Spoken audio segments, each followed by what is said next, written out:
سورۃ البقرہ کی آیت نمبر 217۔ الحمدللہ وکفیٰ وسلام علی عبادہ الذین اصطفیٰ، خصوصاً علی سید الرسل وخاتم الانبیاء وعلى آلہ واصحابہ الاتقیاء، اما بعد فاعوذ باللہ من الشیطان الرجیم، بسم اللہ الرحمن الرحیم۔ یسألونک عن الشہر الحرام قتال فیہ قل قتال فیہ کبیر وصد عن سبیل اللہ وکفر بہ والمسجد الحرام وإخراج أهله منه أكبر عند الله والفتنة أكبر من القتل ولا يزالون يقاتلونكم حتى يردوكم عن دينكم إن استطاعوا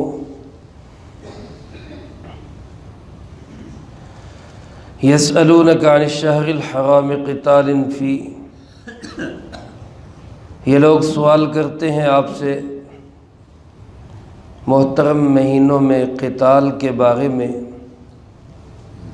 قل قتال فیہ کبیر، آپ فرما دیجئے کہ ان مہینوں میں قتال بڑی چیز ہے۔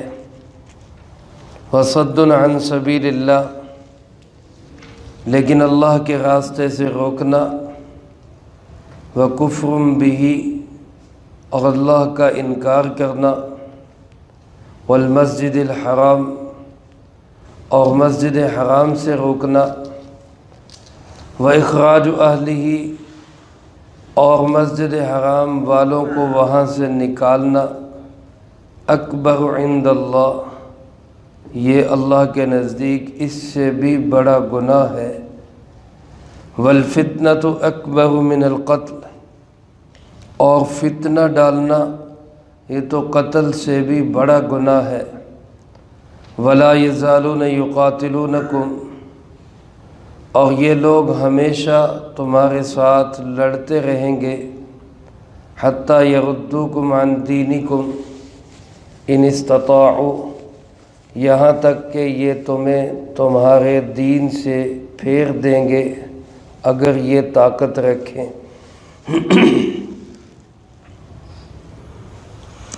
سورۃ البقرہ کی آیت نمبر 217 کا ایک حصہ جس کی تلاوت اور ترجمہ آپ حضرات نے سماعت فرمایا، اس کا تعلق جہاد کے ہی ایک حکم کے ساتھ ہے۔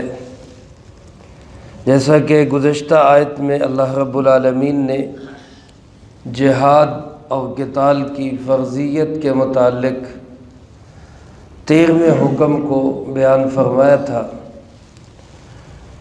اسی کے ضمن میں یہ ایک سوال و جواب ہے۔ اصل میں یہ کافروں کی طرف سے حضرات صحابہ کرام رضی اللہ تعالی مجمعین کی جماعت پر ایک اعتراض ہے، اور اللہ رب العالمین کی طرف سے اس اعتراض کا جواب ہے۔ قربان جائیں ان مقدس ہستیوں کے حضرات صحابہ کرام رضی اللہ تعالی مجمعین کے کہ جن کی لغزشوں، جن کی بھول چوک کا وکیل خود اللہ رب العالمین بن جاتا ہے۔ اللہ پاک ان مقدس ہستیوں کی عزت احترام ہمیں بھی کرنے کی توفیق نصیب فرمائے۔ میرے عزیز دوستو، سال کے 12 مہینے ہیں، ان مہینوں میں سے 4 مہینے محترم مہینے کہلاتے ہیں۔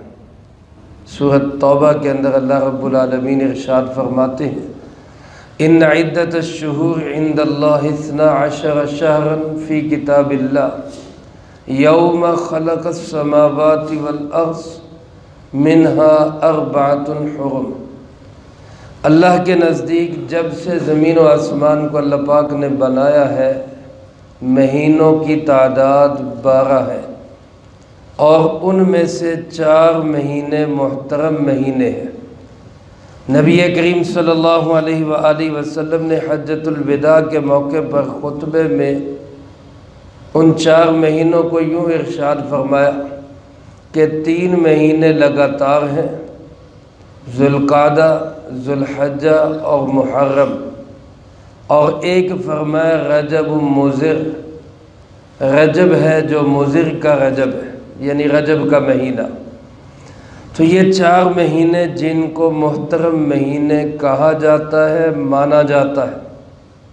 حضرت سیدنا ابراہیم علیہ السلام کے زمانہ سے ہی عرب کے لوگ ان مہینوں کا احترام کرتے ہیں۔ ان مہینوں میں کوئی لڑائی جھگڑا، کوئی کسی قسم کا، حتیٰ کہ چور ڈاکو بھی ان مہینوں کا احترام کیا کرتے تھے، اور لوٹ مار ان مہینوں میں نہیں کیا کرتے تھے۔ اس مہینے میں اسلام نے ان کے متعلق کیا حکم دیا ہے؟ کیا اسلام کے اندر جہاد اور قتال ان مہینوں میں جائز ہے یا نہیں؟ اس کے بارے میں علماء امت کی 2 رائے ہیں۔ ایک جماعت کی رائے یہ ہے کہ اب یہ حکم منسوخ ہو چکا ہے، لہذا ان 4 مہینوں میں بھی اگر لڑائی مسلمان کرتے ہیں، جہاد کرتے ہیں، حاکم وقت حکم دیتا ہے اور اس کے حکم کے تحت جہاد ہوتا ہے تو کوئی حرج نہیں ہے۔ اب یہ پابندی ختم کر دی گئی۔ ان حضرات کے اپنے دلائل ہیں جو علماء کرام کے لیے مفسرین کرام رحمہم اللہ نے اپنی اپنی تفاسیر میں لکھے ہیں۔ دوسری طرف ایک جماعت علماء امت کی ایسی ہے جو کہتی کہ یہ حکم اب بھی باقی ہے، ان 4 مہینوں کے اندر کافروں کے ساتھ جہاد یا لڑائی کرنا اس کی اجازت نہیں۔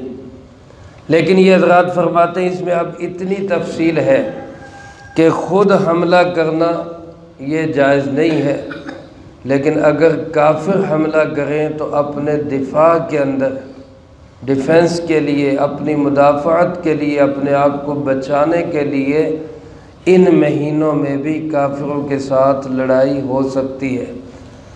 بہرحال یہ ایک مسئلہ میں نے عرض کر دیا۔ اس ضمن میں اس آیت مبارکہ کا جو شان نزول ہے، مفسرین کرام رحمہم اللہ نے وہ یوں لکھا ہے کہ بدر کی لڑائی سے کچھ پہلے، یعنی بدر کی لڑائی تو ہوئی ہے بدر رمضان کے مہینے میں، 17 رمضان المبارک، لیکن اس سے جو پہلا جمادی الثانی کا مہینہ تھا، جمادی الثانی کے مہینے کی آخری ایام تھے، نبی کریم صلی اللہ علیہ وآلہ وسلم نے ایک جماعت، ایک لشکر چھوٹا سا تیار کیا جس کی تعداد 8 یا 12 لکھی گئی ہے، اور اس لشکر کا امیر بنایا آپ صلی اللہ علیہ وسلم نے اپنے پھوپھی زاد بھائی حضرت عبداللہ ابن جحش رضی اللہ تعالیٰ عنہ۔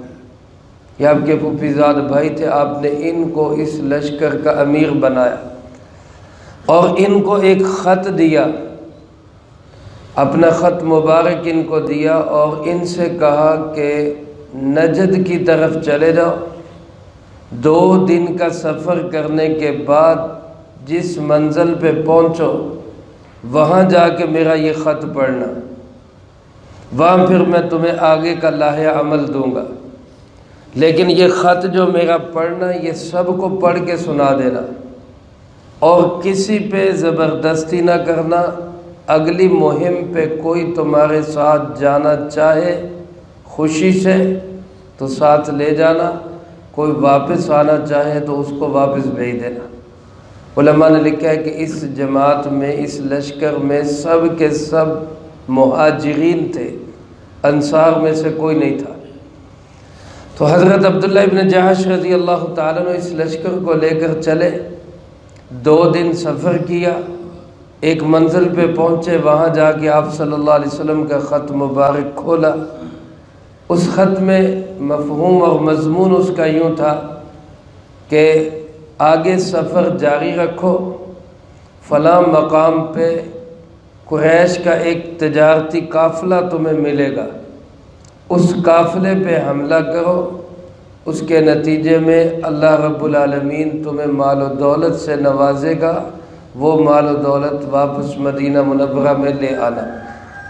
چونکہ آپ صلی اللہ علیہ وسلم کی ہدایت تھی کہ کسی پہ جبر نہیں کرنا، خط سب کو سنا دینا ہے، کوئی جانا چاہے اگلی مہم پہ ساتھ لے جانا، نہ جانا چاہے واپس بھیج دینا۔ لیکن الحمدللہ حضرات صحابہ اکرام رضی اللہ تعالیٰ مجمعین وہ جانثار صحابہ تھے کہ کسی ایک نے بھی نہیں کہا کہ ہم نہیں جانا چاہتے، سب کے سب تیار ہو گئے کہ ہم اللہ کے محبوب کے حکم پر اپنی جان بھی قربان کرنے کے لیے تیار ہیں۔ یہ لشکر آگے بڑھا، اسی مقام پر قریش کا ایک قافلہ جو طائف سے تجارت کر کے زیتون اور کشمش اور چمڑا اور بہت ساری چیزوں کے ساتھ مکہ کی طرف واپس جا رہا تھا، ان کے ساتھ معمولی سی جھڑپ ہوئی، وہ سامان چھوڑ کر بھاگ گئے۔ یہ مال غنیمت لے کے جناب محمد کریم صلی اللہ علیہ وسلم کے پاس واپس مدینہ منورہ پہنچ گئے۔ اچھا، جس دن یہ معمولی سی جھڑپ ہوئی ہے، اس دن ان کے خیال کے مطابق، لشکر والوں کے خیال کے مطابق، اس دن جمادی الثانی کی 30 تاریخ تھی، تو لہٰذا انہوں نے سوچا کہ بھائی رجب تو کل شروع ہونا ہے، جو محترم مہینہ ہے، لہٰذا آج تو ان پہ اٹیک کرنے میں کوئی مسئلہ، کوئی حرج نہیں ہے۔ لیکن چاند جو ہے وہ 29 پہ نظر آ چکا تھا، جس کی ان کو خبر نہیں تھی، ان کو اطلاع نہیں تھی، تو یہ اپنی طرف سے 30 جمادی الثانی سمجھ کر ہی ان پر حملہ کر بیٹھے۔ بہرحال اللہ نے فتح دے دی، یہ کامیاب واپس لوٹے۔ چونکہ عرب کے اندر یہ بات پھیل گئی کہ یہ یکم رجب کو حملہ ہوا ہے، اس لیے انہوں نے اعتراض شروع کر دیا اور پروپیگنڈا شروع کر دیا کہ لو جی مسلمان اب نئے اٹھ کھڑے ہوئے، ہماری روایت، ہمارا کلچر ہے کہ ہم ان مہینوں کا احترام کرتے ہیں، کسی پہ ان میں حملہ نہیں کرتے، اور انہوں نے رجب کے مہینے کا بھی کوئی پاس نہیں رکھا، کوئی خیال نہیں کیا، اور ہمارے اوپر حملہ کر دیا۔ یہ سوال اٹھا دیا۔ میرے محترم دوستو، ایک بات آپ حضرات ذہن میں رکھیں، کسی جماعت کے حق اور سچ ہونے کے لیے یہ نہیں دیکھا جاتا کہ اس کے اعمال اور افعال کیا ہے، بلکہ یہ دیکھا جاتا ہے کہ اس کا اجتماعی نظریہ اور منشور کیا ہے۔ اگر اس کا اجتماعی نظریہ اور منشور صحیح ہے تو چھوٹی موٹی غلطیاں تو ہر انسان سے ہو سکتی ہیں، اس کو صرف نظر کرنا چاہیے۔ اور اگر کسی جماعت کا اجتماعی نظریہ اور منشور ہی دین کے خلاف ہے، شریعت کے خلاف ہے، تو وہ جماعت اگر اپنے اعمال کے اندر کوئی اسلامک ٹچ دے بھی صحیح تو پھر بھی وہ قابل قبول نہیں ہونا چاہیے، اس کا کوئی خیال نہیں ہونا چاہیے۔ حضرات صحابہ اکرام رضی اللہ تعالیٰ مجمعین کی جماعت وہ جماعت تھی کہ جس کا اجتماعی نظریہ اور منشور عین قرآن و سنت تھا، اللہ کے احکام اور جناب محمد کریم صلی اللہ علیہ وسلم کے طریقے کے مطابق تھا۔ تو اس میں اگر کوئی لغزش، کوئی بھول ہو بھی گئی کہ 29 کو 30 سمجھ لیا اور یکم کا خیال نہیں آیا، یا اطلاع نہیں پہنچی، یا بھول چوک ہو گئی، تو یہ کوئی اتنی بڑی بات نہیں تھی۔ اس کے مقابلے میں مشرکین عرب کا تو اجتماعی نظریہ اور منشور ہی دین کی مخالفت تھی، قرآن و سنت کی مخالفت تھی، اللہ اور اس کے رسول صلی اللہ علیہ وسلم سے دشمنی تھی۔ ایک اسلامک ٹچ ان کے پاس تھا کہ جی بیت اللہ ہمارے پاس ہے، بیت اللہ کی خدمت گزار ہم ہیں، مسجد حرام کی صفائی ستھرائی، اس کا انتظام و انصرام ہمارے پاس ہے۔ اس اسلامک ٹچ کی وجہ سے وہ سمجھتے تھے کہ ہم صحیح جماعت ہیں، اس لیے حضرات صحابہ کرام رضی اللہ تعالیٰ مجمعین کی اس معمولی سی لغزش اور بھول چوک پہ انہوں نے آسمان سر پہ اٹھا لیا، یہ کیا کر دیا، یہ کیا کر دیا۔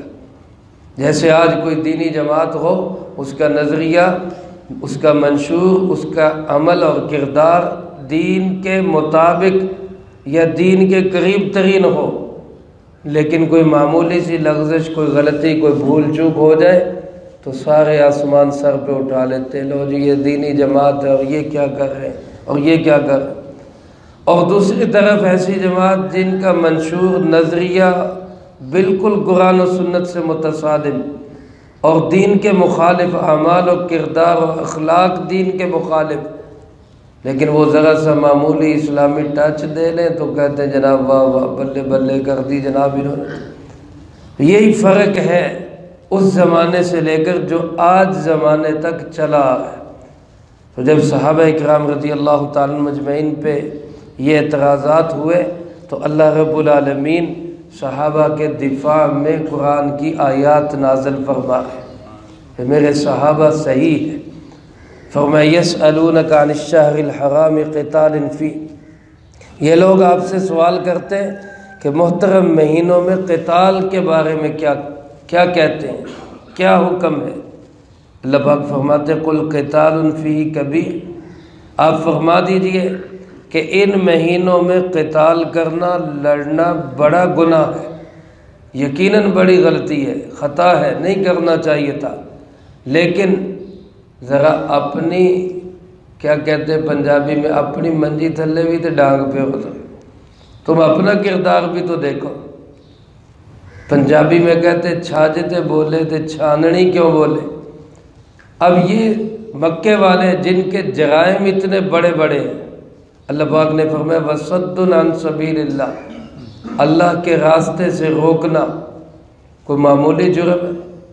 فرمایا وَكُفْرٌ بِهِ، اللہ کا انکار کرنا کوئی معمولی جرم ہے؟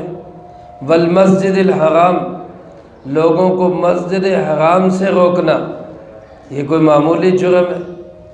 مسجد حرام اللہ کا گھر ہے اور مکے والے مسلمانوں کو وہاں داخل ہی نہیں ہونے دیتے تھے، کسی کو نبی کریم صلی اللہ علیہ وسلم پہ ایمان لانے سے زبردستی روکتے، کسی کو لالچ دے کے روکتے، خود اللہ کے منکر، آخرت کے منکر مسجد حرام سے لوگوں کو نماز اور طواف سے روکتے۔ اور اللہ پاک فرماتے ہیں اخراج اہلہ منہ، مسجد حرام والوں کو، مکے والوں کو مسجد حرام سے باہر نکالنا، یہ کتنے بڑے بڑے تمہارے جرائم ہیں، کتنے بڑے بڑے تمہارے گناہ ہیں۔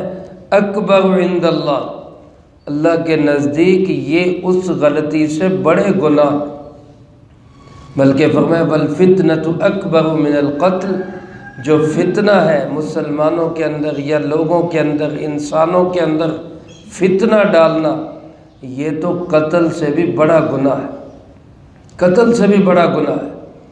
مسلمانوں کی اجتماعیت کو تفریق میں پیدا کر دینا، ان کو آپس میں لڑا دینا اور ان کو آپس میں ایک دوسرے کے مد مقابل لے آنا، یہ کتنا بڑا گناہ ہے جس کو آج کوئی جرم سمجھا ہی نہیں جاتا۔ تو اللہ پاک فرماتے قتل سے بھی بڑا گناہ وہ فتنہ ہے، فرقہ واریت ہے، لڑائیاں ہیں، اختلافات ہیں، وہ سیاسی ہوں، وہ علاقائی ہوں، وہ مذہبی ہوں۔ اگر کوئی جماعت فرقہ واریت، اختلافات، لسانی فسادات یا آپس کی نفرتوں کو ہوا دیتی ہے تو یہ تو اس سے بھی بڑا جرم ہے۔ تو کہاں تم ایک چھوٹی سی غلطی کو لے کر بیٹھ گئے اور کہاں تمہارے اپنے اتنے بڑے بڑے جرائم۔ اس کے بعد اللہ پاک ایمان والوں کو، صحابہ اکرام رضی اللہ تعالیٰ مجمعین کو تسلی دیتے ہوئے فرماتے ہیں ان کے پروپیگنڈے سے متاثر نہیں ہونا، ان کی ہو ہا شور و غوغا آوازیں بلند کرنے سے متاثر نہیں ہونا۔ اس زمانے میں سوشل میڈیا نہیں تھا، زبانی کلامی پروپیگنڈا ہوتا تھا۔ آج سوشل میڈیا ہے تو آج اس پہ پروپیگنڈا ہوتا ہے، اللہ پاک فرماتے ہیں کہ اس سے متاثر نہیں ہونا، کیونکہ کافر تو چاہتے یہ ہیں کہ تم سے تب تک لڑتے رہیں جب تک کہ تم اپنا دین نہ چھوڑ دو۔